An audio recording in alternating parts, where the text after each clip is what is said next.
شكرا يا ربي شكرا هديت قلبي شكرا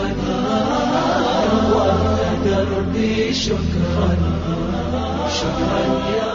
کسی نے ایک سوال کیا واٹ از دا بیسٹ عبادت ان لیلۃ القدر، لیلۃ القدر میں سب سے اچھی عبادت کیا ہوں گی؟ تو میں کہوں گا لیلۃ القدر میں سب سے اچھی عبادت یہ ہے کہ آپ پہلے تو لیلۃ القدر میں قیام کریں، رات کی نماز پڑھیں،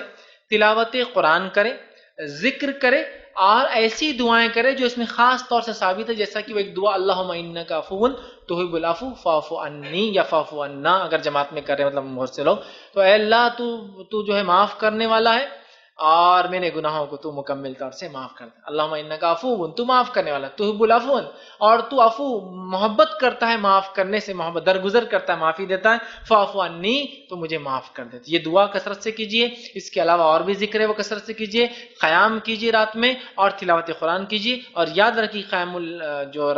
شب قدر ہے وہ 21 رمضان، 23 رمضان، 25 رمضان، 27 رمضان اور 29 رمضان میں سے کوئی ایک رات ہے، اور رات شروع ہوتی ہے مغرب سے لے کر فجر تک۔ تو الحمدللہ مغرب ہو رہی ہے آج کل ہمارے علاقے میں 7:15 بجے، 7:15 بجے سے لے کر صبح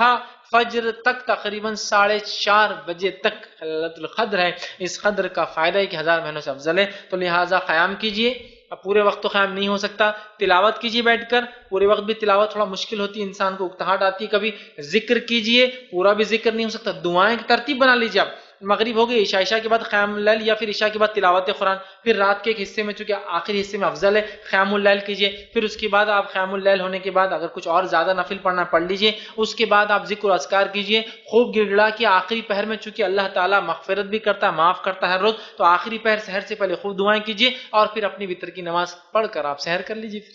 تاکہ پوری رات عبادت میں ہوگی آپ کی۔ تو یہ بیسٹ میں کہوں گا یہ طریقہ ہو سکتا ہے، قیام، تلاوت قرآن، دعائیں، ذکر و اذکار، اور وہی خاص دعا جو آپ نے بتائی جو خاص شب قدر ہے اس کو بھی کیجیے، اور خوب دعائیں کیجیے مغفرت کی، اور خوب دعائیں کیجیے جنت کے طلب کرنے کی۔